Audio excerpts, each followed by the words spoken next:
Good morning to one and all present here. I consider it my privilege to stand here in front of you and be a part of the much looked forward to event, the Old Yadvindrian Talk.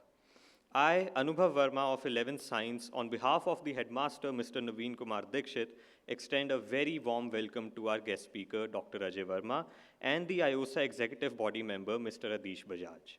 Thank you for being present here today. Dr. Ajay Verma is an ISC 1989 pass out and fondly remembers his days at IPS Patiala. For the past 2 decades, he has been working at Punjabi University Patiala and is presently teaching at the Center for Distance and Online Education in the university. Dr. Verma wrote his PhD thesis on post-colonial Parsi literature. An avid reader himself, he has been actively engaged in research, and more than 50 articles on various issues of social and cultural life have appeared in English dailies. Apart from this, Dr. Verma has supervised the research work of several students for their doctoral degrees. We are delighted to have you here amongst us. The topic for today's session is From a Reader to a Conscious Reader. Reading is generally put on the back burner by Gen Z, but they do pay a very heavy price for it. With Sir's expertise in this field, I am sure we shall know how we can transform into better readers. Before we proceed further, we must express our gratitude to the Honorable Member of IPS Board of Governors and IOSA President, Colonel RPS Barar, for he has been instrumental in arranging for these old Yadvindrian talks. There could not have been a more appropriate way of bridging the gap between the alumni and the school. In the past too, Sir has invited eminent old Yadvindrians to come here and inspire us. He could not join us today due to some prior engagements. I now request Mr. Adish Bajaj, Member, Executive Body IOSA, to address the gathering.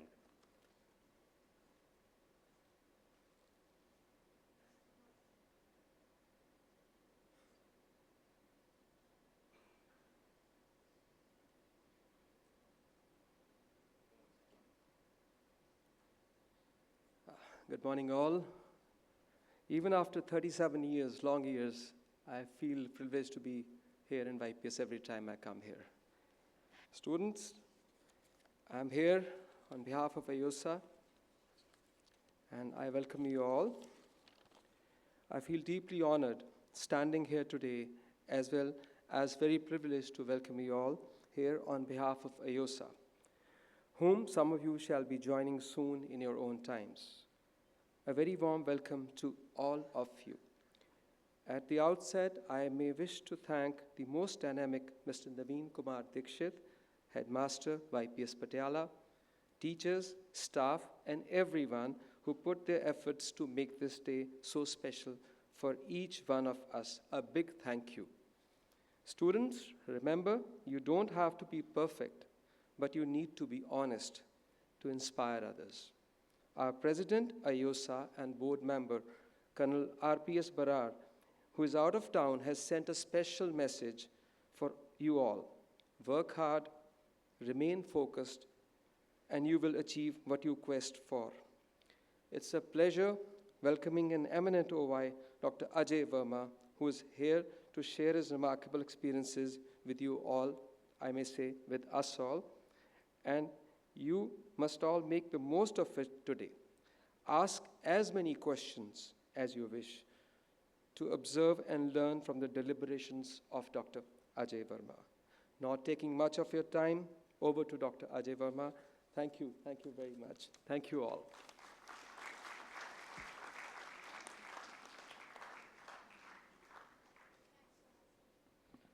Thank you so much, sir.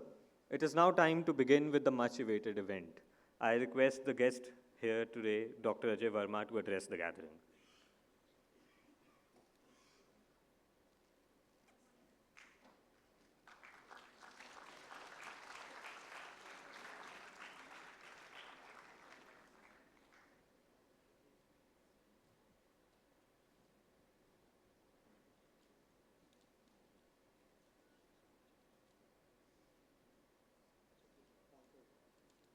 Just tell me how to do it.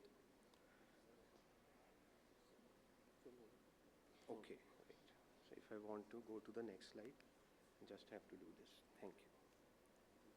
Done with speech, let me know, फिर मैं question answer round announce करता हूँ.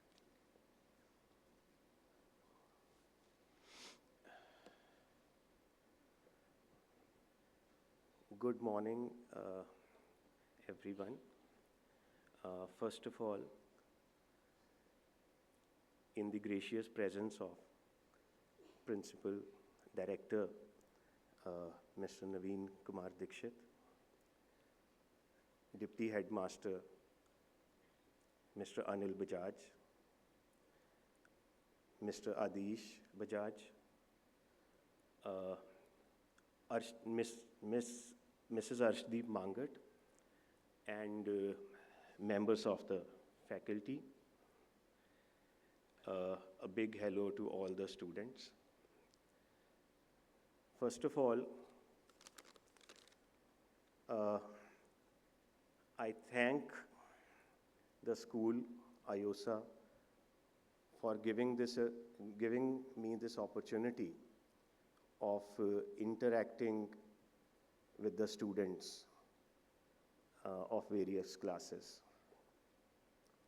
IOSA follows a system in which OYs are asked to volunteer to deliver lectures and come here and talk to you. This year, I decided to volunteer, and I am thankful to the governing body, the principal, the members of the staff for having accepted my offer and having given me this opportunity of talking to you. I will be basically talking about 2-3 things. First of all, I want to share with you my sentiments about my school. YPS is for me not only a school, it is not only an institution which prepares us for careers, which educates us, okay, and helps us become successful in life. I think that YPS is synonymous with a tradition. It symbolizes a tradition. And what is this tradition? When I think of YPS, when I look back, and when I ponder on what I got from here, I have a feeling that YPS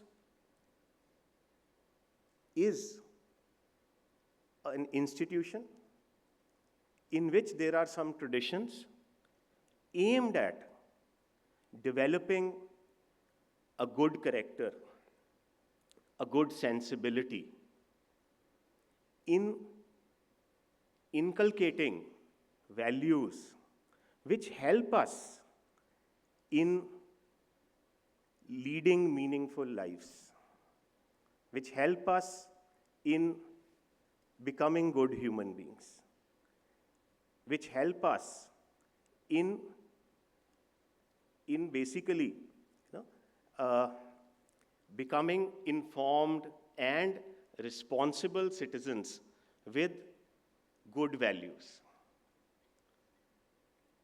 Today,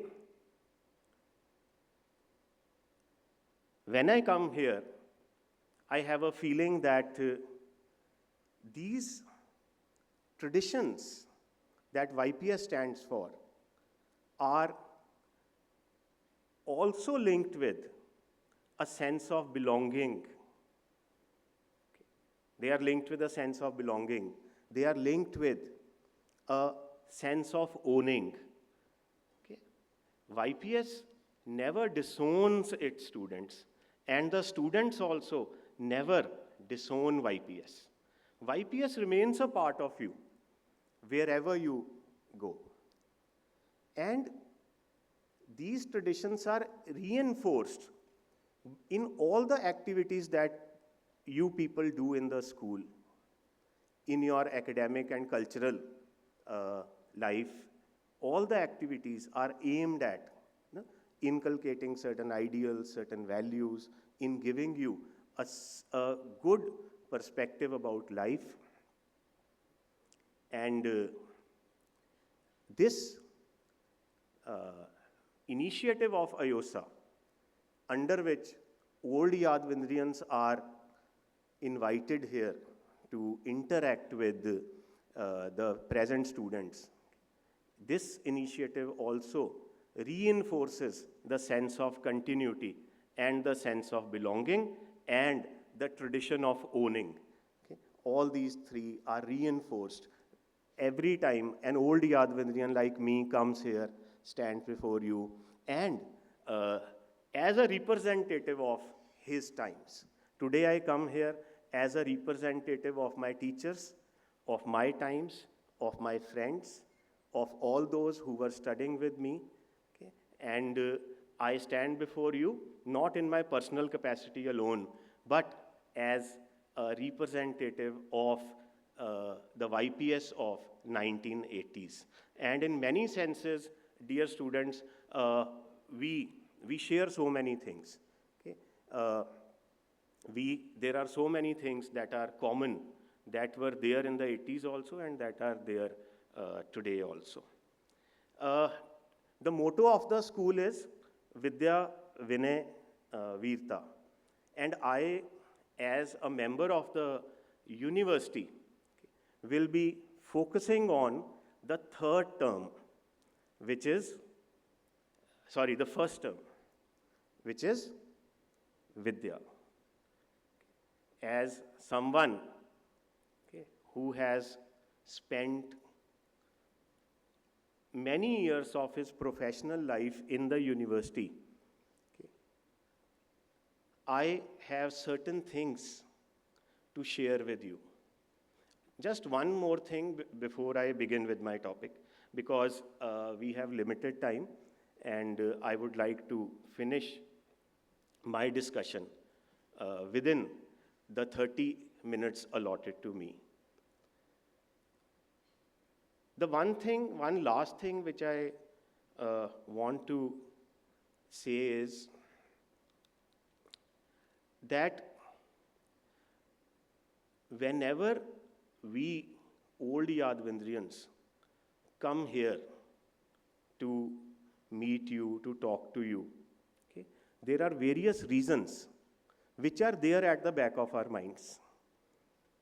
What are those reasons? One, every one of us wants to express our gratitude to the institution. YPS places you at a huge advantage. And this applies to everyone who studies here. There are things which are integral to the curriculum, to teaching, to academics, which in small and big ways prepare you for life. A person who has studied in YPS is in many terms much better than people who have studied elsewhere. This is one feeling that is very strongly felt by every Yadvindrian who comes here, who revisits the school, to express our sense of gratitude. And second, last thing which I want to say. There comes a time in one's life when one wants to go back home and tell his people what you have learned. You can take this as the beginning of my talk. There comes a moment, there comes a time in one's life when one decides to go back home and tell his people or her people how you have fared in life, what you have done with it, and also to share the experiences of life. You are my own people. We have a connection. We are part of the same tradition.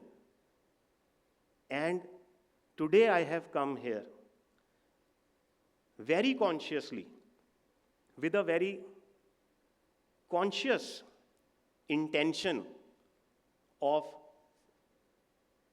sharing a few things with you, which are connected with the first term of our motto, that is Vidya, knowledge. So, let us begin. What is it that I am going to tell you, and how is it important?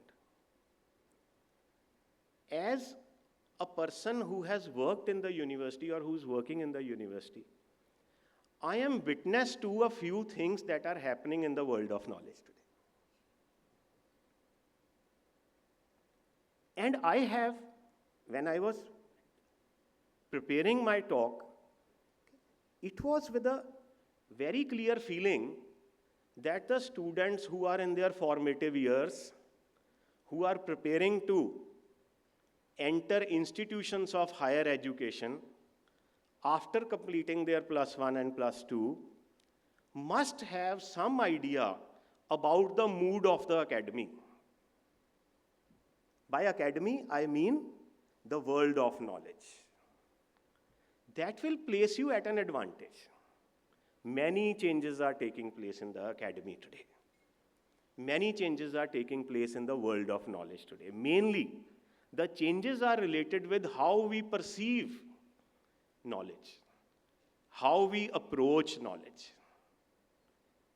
This is one thing. How is the world of knowledge getting transformed? This is very important for all those students who are, because otherwise, when you enter reputed institutions in India and abroad, and when there are, you come across a new system, obviously, there are many things which YPS is also instilling in the students. But I am going to talk about what can be in theoretical terms, although I don't have much partiality for theory and theoretical terms, but if we use a theoretical term, it is a paradigm shift. Can anyone tell me, give me a simple word for paradigm? What we use this term paradigm. What is a paradigm? Anyone? What do we mean by paradigm and what is a paradigm shift? Yes.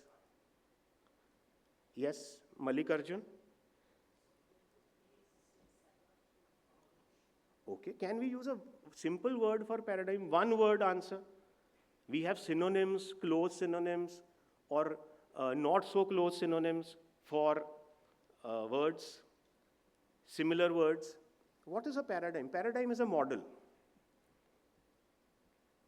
And there we are witnessing a paradigm shift in the world of education also. I use two things. There is a change, a shift in how we approach knowledge. There is a change, a shift, okay, in how we basically not only approach, but also come to terms with knowledge. Why is this change taking place? Second, we'll talk about the change. There are 10 slides. You are all very intelligent and you will pick up what I have to say in a trice very quickly. I don't have anything difficult to share with you. They are very, very simple things, mainly related with traditional knowledge, traditional approaches to knowledge, and what is the opposite of traditional? Contemporary. Okay, to use a difficult word, we can say contemporary, current or modern. Traditional approaches to knowledge. I will be delimiting the idea of knowledge and approach to the academy, because there are outside the academy in societies, in different worlds, in different cultures. There may be different ways of approaching literature. Because we are a part of the academy, we are a part of the world of knowledge, whether it is a school or it is a university, or it is a college. So my coming back to the point from where I started, that when you enter institutions of higher education, let's say St. Stephen's, okay, you go to Harvard, you go to Yale, you go to Cornell, you go to Oxford, there are there is a set of assumptions which are now very well entrenched, very well established in the academy. Now, last question and then I begin. Why is this change happening? Why is this change taking place? Why is the way we approach education, the way we approach education changing? It is because of some developments that are taking place in the world around us. Three things. Transformation is taking place. Why is it taking place? I have told you. The world around us is changing. And how is it changing? These are the three things. And then we begin. Now, while Sir asked me, Principal Sir, Director Sir asked me to also talk about my experiences in my personal and professional life. I will do that, that is not important. But this is, let me first deal with what I want to, what I have, the basic reason for my coming here. Now, let us for a moment, there was a very good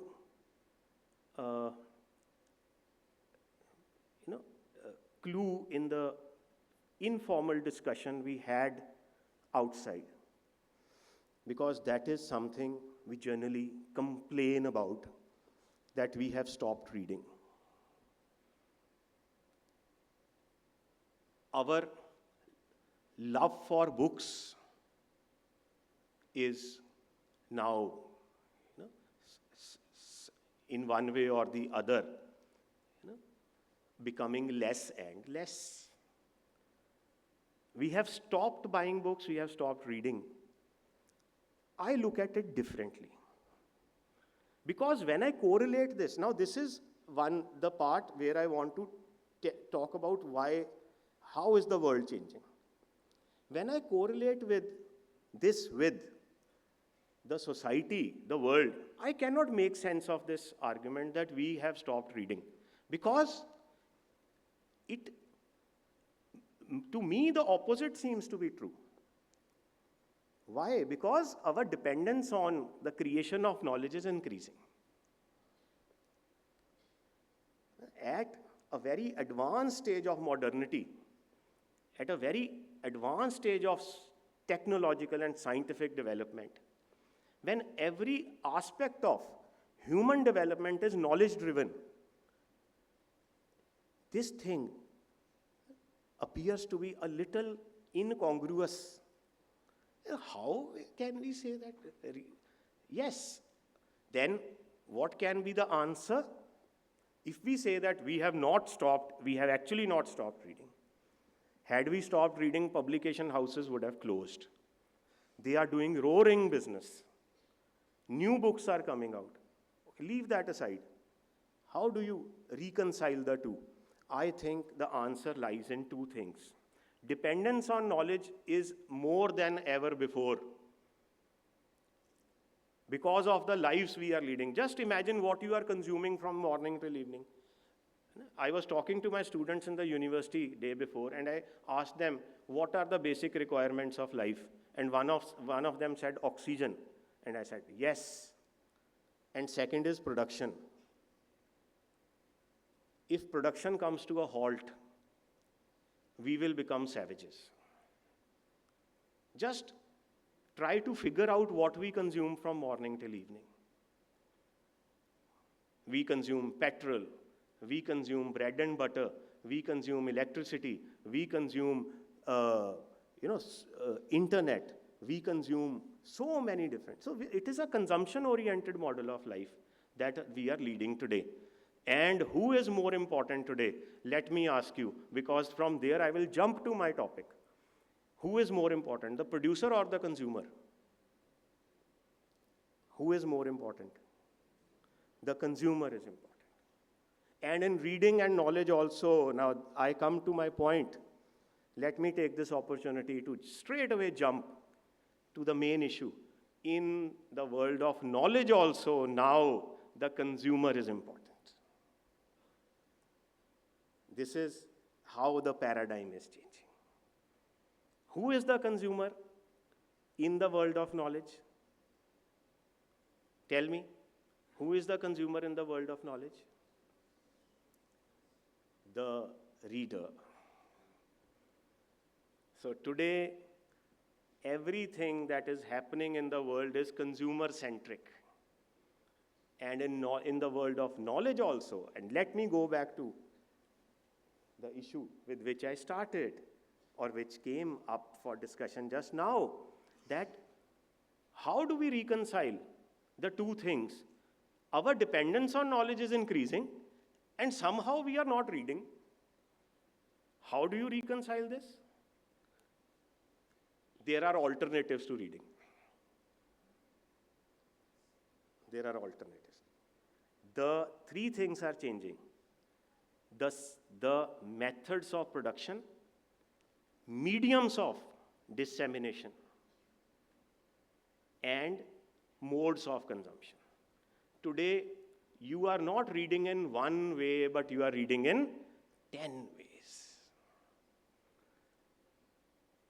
Knowledge and reading other stuff is reaching you, not through one, but many ways. So we old-timers have a problem. Students are spending less time with reading. They are reading many more things which are reaching them through other modes. So there is a proliferation rather of knowledge. But the mediums have also multiplied. So this is one thing which we have to. In normal life, we are shifting to a consumer-centric model, and in the world of knowledge also, we are shifting towards a more consumer-centric, reader-centric model. Secondly, just as our times are characterized by more openness, the world of knowledge is also getting characterized by openness. Let me talk about this by relating two things. One is our sense of self, and the other is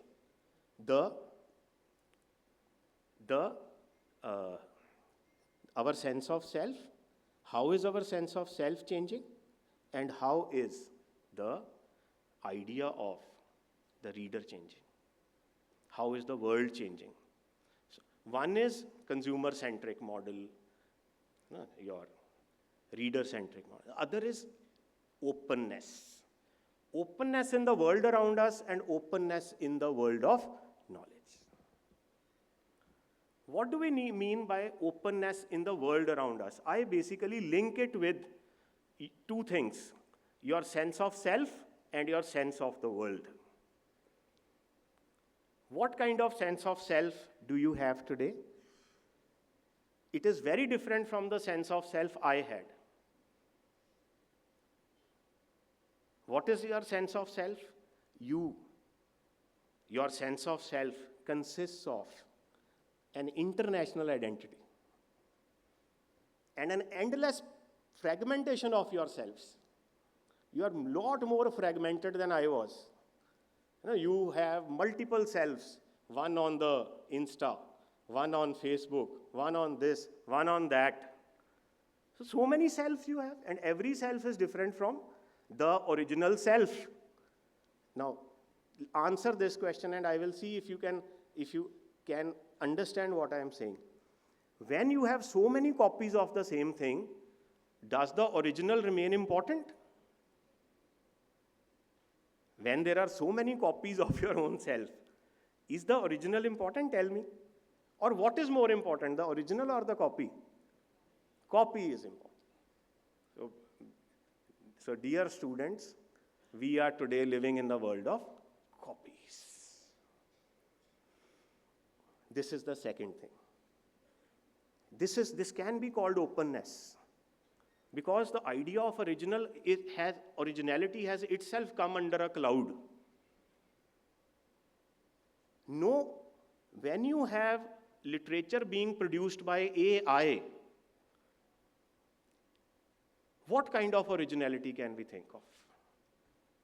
We have, in the academy, we have thrown the idea of originality in the dustbin. And we have thrown the idea of genius in the dustbin.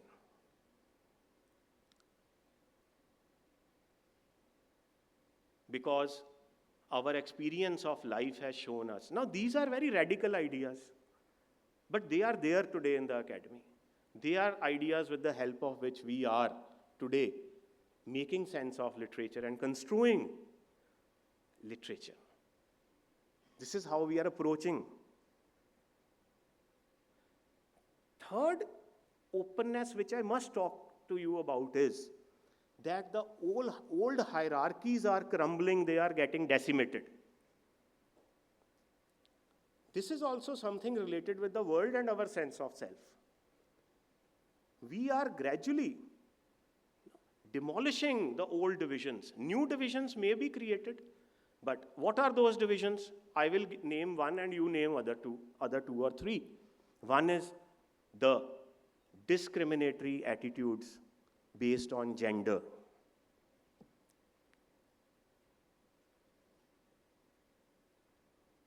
Today, women, girls are increasingly asserting their right to an equal life. And we have been very obnoxiously bad to our women. No amount of repentance can, absolve us of what we did to women during the course of. So patriarchy today, anything that is patriarchal in literature, whether traditional or modern, is, and the second is that as a result of the breakdown of these barriers, the openness which we are experiencing is also linked with groups, people, marginalized people who have started to write today. Today you have Dalit writers, you have Adivasi writers. I just sharing a small thing with you. One of my researchers who worked under me worked on the literature of Maoris, the Maoris of New Zealand, Australia, who are today coming out and sharing their experience. So one hierarchy which we have been able to more or less demolish is the hierarchy. This is leading to openness, both in the world and in the academy. Today in the academy you have women writers, starting with Virginia Woolf, the early writers. Today you have writers who are more radical.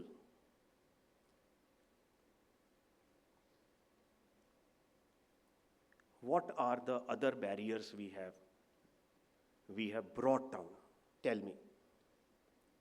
Which has led to greater openness, both in the academy and in our lives. Yes. Tell me. If you are not conscious of the barriers, you are not conscious of many things. One is the barrier of gender. What is the other barrier? Tell me. Yes. There are so many different hierarchies, barriers, which have actually influenced our lives, made this world an unequal place. Yes? Caste. Very good. Caste. And I said there are Dalit writers today. There are age. Today, psychological studies have shown us that children have equally complex minds and brought down the whole idea of adulthood. And one big, which someone from you should have pointed out, is the opposition of the East and the West. We have been traditionally a world dominated by the West.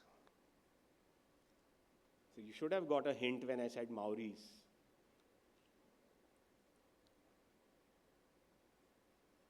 Today, native cultures, native community. And one last thing. Anubhav is standing in the wings. We were there for Nanni Chha together, and both of us worked as a team. And the reply that clinched was, he said, the world is not so good because we have lost cultural diversity. That is a huge problem. This is openness also, but this is what kind of society are we living in? We are living in, as I said, knowledge-based, literate societies. And for one reason or the other, all the alternative modes of life have been phased out. You have no orality, cultures of orality, oral cultures, folklore, native traditions, indigenous ways of life. So knowledge is also so important today because we have turned into a knowledge-based society, and knowledge of one kind, technological and scientific knowledge, which is aimed at not helping the humanity come out of a self-imposed ignorance, but aimed at making our lives more and more comfortable. So all these things are affecting us, all these things are there. So I will quickly, because we have virtually run out of time, so I will just quickly share these 10. I would request you only to read them.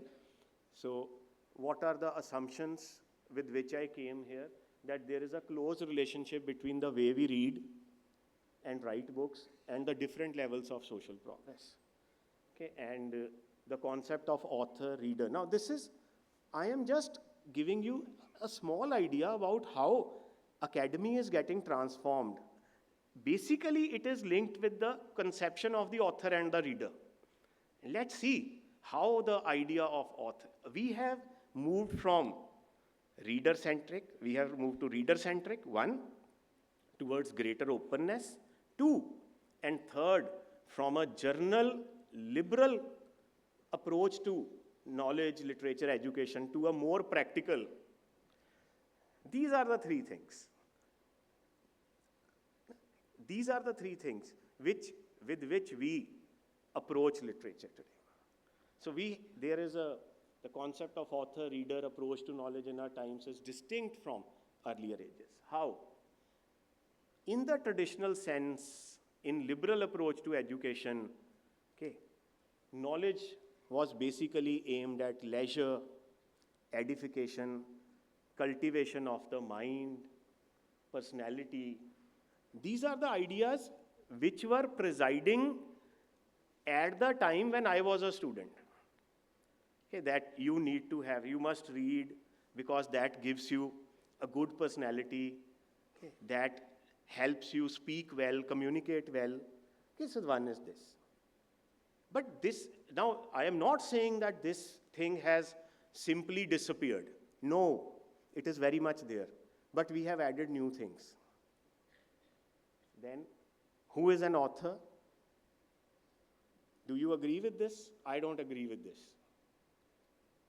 Author is a gifted person with unique abilities. We have in romantic literature instances of writers first invoking the muse and thanking God for some kind of inspiration. That it is not I who am writing, God is speaking through me. So authors invoked an authority sanctioned by God. That has changed. We do not anymore subscribe to this idea of the author. He is a gifted person with you, because the idea of originality itself has come under a cloud today. Author is an authority on a given subject. We cannot disagree with him. Our sole duty is to what? To praise. When we studied Shakespeare, Merchant of Venice, Julius Caesar, and Tempest, okay, we simply looked at the good side of Shakespeare, and Shakespeare has an equally bad side. Because Shakespeare is deeply prejudiced against the non-West. Today we are, reinterpreting Tempest, because in Tempest you have the character of Caliban.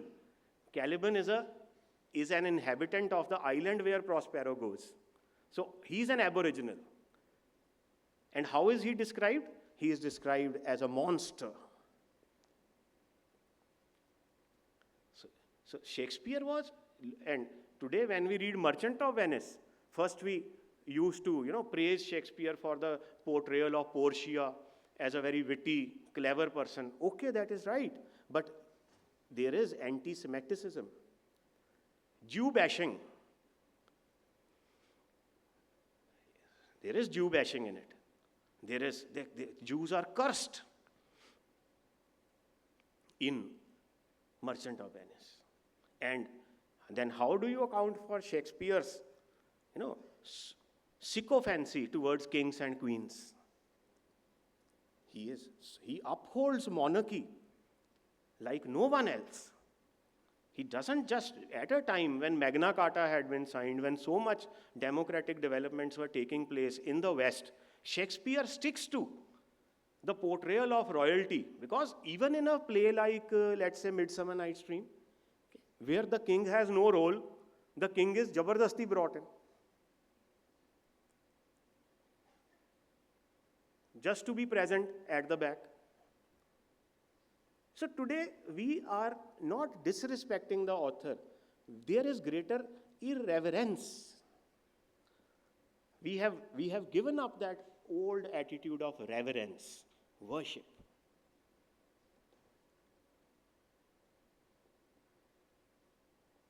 Reader. I have already told you, we have shifted to a reader-centric model. Even in the newspapers, I mentioned that I have published around 50 articles on different issues. And many times, it so happens that the article is not published. For a moment, I am a little disappointed and angry. I wrote such a good thing. Why wasn't it published? The editor is a fool. This is your normal response because, this is sorry, I am mentioning Anubhav again. Whenever we write something, I give him 3 principles. I say, see, whatever you write, solipsism is a term we use, that every writer suffers from solipsism. It is self-love. You love whatever you write. You do not look at what you write from the perspective of the reader. And third is that there are such, I basically know so many of you because of Anubhav. He keeps talking about, Mallikarjun, how he has helped him, how he guides him. And I know his friends from 11 Science. And I know them by name because I meet them every morning and every evening. And yes. And third is, I have always told him that when you write something, work on it, remove all the imperfections, do your best. And when you reach a stage where you say to yourself, okay, this is the best I have given, then say to yourself that there is something terribly wrong with this. And 9 out of 10 times, there is something terribly wrong with it. And I was telling you that when an article gets rejected, okay, you get upset. But on the 10th day, you realize that the editor was right. Maybe you're talking to yourself, not the reader. Writing is for the reader. Reader is the most important person. Today, reader is not someone. Now, a writer, I have read a writer like Khushwant Singh saying that I churn out nonsense, still people love me. I've read Khushwant Singh saying this, that sometimes I write nonsense and still people love me. Because actually this was happening. Anyone who's writing in English is great. Particularly your own man, if he's writing in English, he's great. So this is Anglophilia. We suffered from Anglophilia also. It is the job of the reader to appreciate and adulate the writer. So the process of interpretation was that this is something more technical. I will just read it without going into the details. In traditional approach to literature, to knowledge, okay, meaning is more important than form. This is something which is now again getting altered. Today, form is more important. And this has come from the West. In our ancient Indian system itself, the material basis of life and the forms are more important than meaning. Even the ascetics who did tapasya in the forest, okay, tried to achieve states of higher consciousness, not through their minds, but by disciplining the body.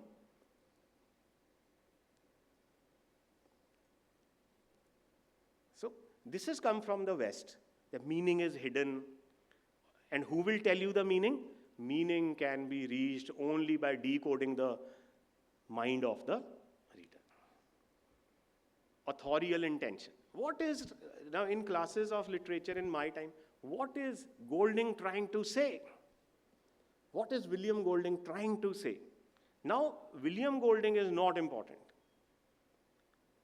You have your own look. Why is he not important? You have your own location as a reader.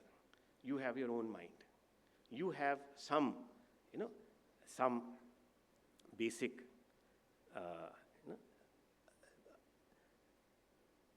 ideas with which you work, which play a part in your life. So today, as I was saying, reader-centric, characterized by openness and challenges to orthodox assumptions. Now these are the systems. Patriarchy, conservatism, and the East-West polarities. We are trying to overcome them. Times have changed. This I have already talked about. And modern notions of books, we'll quickly go through them. Books are referred to as text today because the term text draws your attention to the constructedness of the book. Book is a commodity. It is not what we earlier called unquestionable repositories of knowledge. They offer one perspective, which may be right or wrong. I have read so many books on the various subjects with which I deal, which are mutually inconsistent. Is it bad or good? Let me ask you one last question. If books are mutually inconsistent, it's good because it basically is reflective of the plurality of perspectives. Who says we should have a consensus on everything? No need to have a consensus. This is actually what we have done to our culture. The consensus of culture is a very dangerous thing. We are eating MacD, we are eating Subway, we are eating this. I went to Bhutan a few years ago and I saw how those people have preserved their cultural heritage by not assimilating those ideas of modernity which they did not like. But our assimilation of Western modernity has been indiscriminate. From language to clothes to other aspects of our cultural and social life. So author writer today is someone who carries out research on a particular subject or otherwise expresses his or her opinion or point of view on a subject. Every author is susceptible to influences of so, conditions of life. Every author is subject to the condition. I was talking about Shakespeare's anti-Semitism, his disapproval of the non-Western societies. That comes from it is not Shakespeare's convictions. These are the convictions of his times. And reader is not subservient to the writer and is fully informed. Intention of the author is not the only means of arriving, and every reader has the right to respond to a text. So now coming back to the last point, I was asked by a respected director, sir, to say one or two things about my journey to the university from school and the difficulties I faced. Actually, it was a cakewalk because I didn't face any difficulties. YPS placed me at such a huge advantage. The understanding, part of what I was saying today was what I learned from my teachers. I will take this opportunity to name my teachers, Mr. Hetwanand Kashyap, Mr. Harish Dhillon, who are not amongst us now, okay. Mr. Daljit Singh, with whom I talk almost every week, and we talk about literature, we talk about books. Recently, I reread William Golding's Lord of the Flies, and I called Mr. Daljit Singh. That is continuity. That is YPS. That is tradition with what I started. Normally, a teacher is someone who fades away in the oblivion right after you do. You have no connection with your teacher. Today, our teachers are our teachers even today. So I called up Mr. Daljit Singh. Sir, I have read William Golding, and I now have read this book from a new perspective. Okay. So this rereading does not obliterate the real reading. The real reading with my teachers is something on which I build the new monument. And so the teachers who taught us to value knowledge, to make, now I said YPS is traditions which aim at producing a sensibility. And that what is most important in that sensibility is, and mark my words, please, what is most important in that sensibility, in the sports culture, in academics, in debate, in dramatics, in classroom? One thing, we learn to make knowledge the basis of our lives. If you make knowledge the basis of your life, life becomes very meaningful. If you do not rely on pettifogging, if you do not do not indulge in pettifogging, if you're honest, if everything you say has its basis in knowledge, then I think life becomes more meaningful.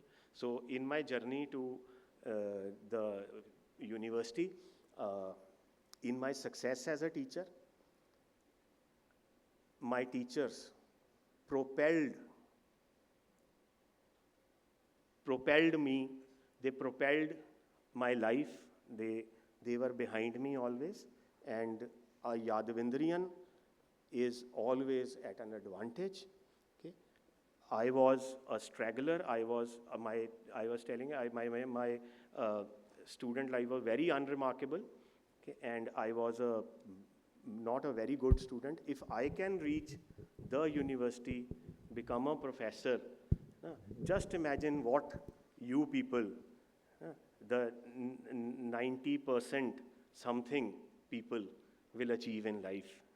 Okay. Thank you very much, and all the best for your future.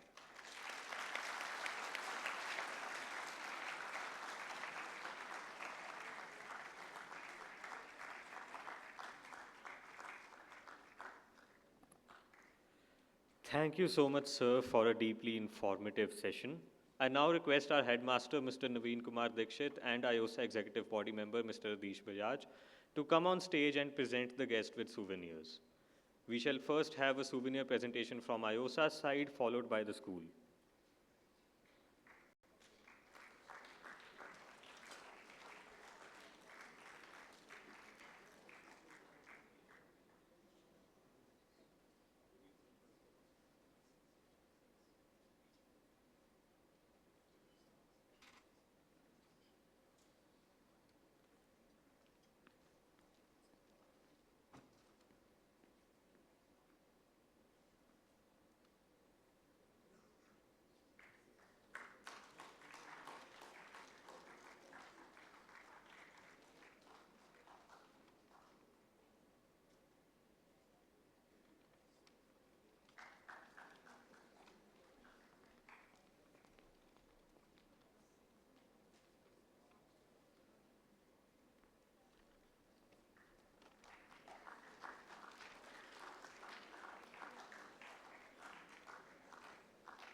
I now request Dr. Ajay Verma and Mr. Adish Bajaj to join the other guests, while I humbly request our headmaster to address the gathering.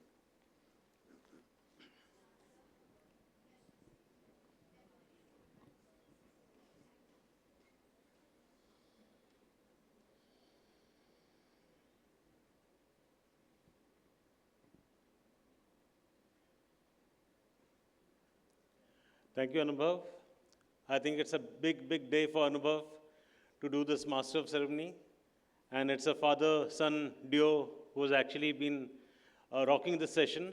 So thank you, Dr. Ajay Verma, for such a wonderful session. I think, yeah, good. I'm really thankful to him for talking something which is not unusual by a speaker to talk. If you talk about reading, writing, and all those things, you'll always be talking about the importance, what it is.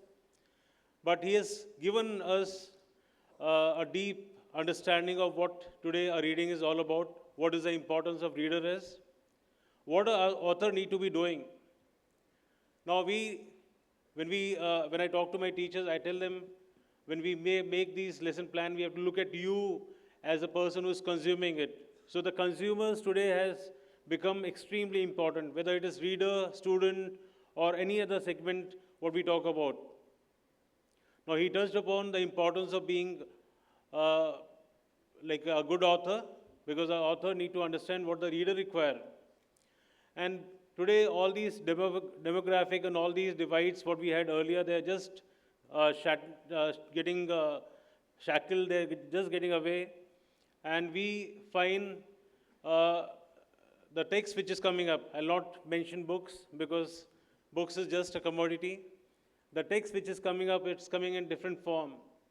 The only thing what I would aspire each one of you to do is be a good reader.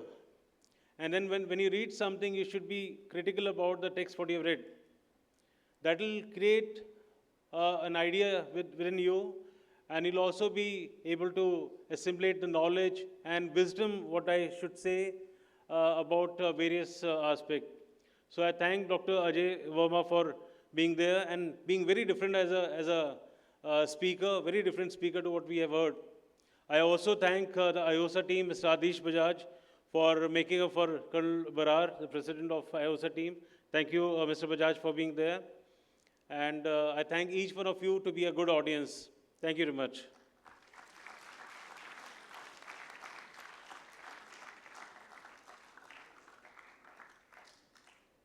With this, we come to an end to today's sessions. students to please remain seated till all guests have left the auditorium. Thank you.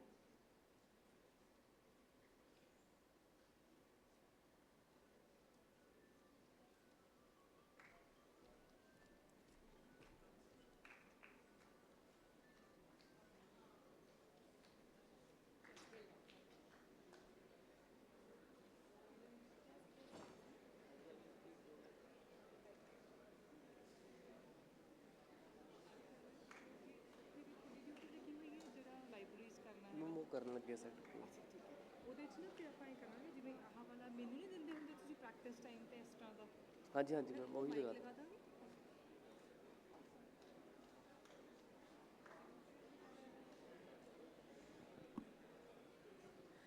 Children, you have to go for your 7th period and the 8th period will start at 12:50. Please go accordingly. Thank you.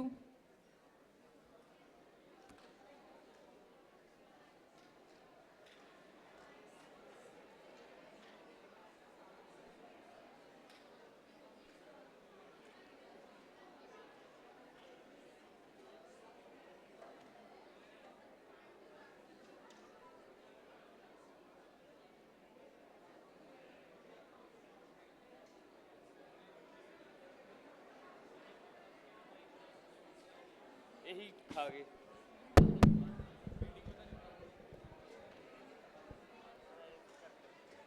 ਇੱਥੇ ਬੈਠੇ ਬੈਠੇ ਹੁਣ change ਕੀਤਾ ਮੈਂ ਉਧਰ ਨਾਲੋਂ ਮੈਂ ਅੱਜ ਹੀ ਦੇਖਿਆ ਨਾ ਮੈਂ ਟਾਈਮ ਤੁਹਾਨੂੰ ਦੱਸ ਆਏ ਮੈਂ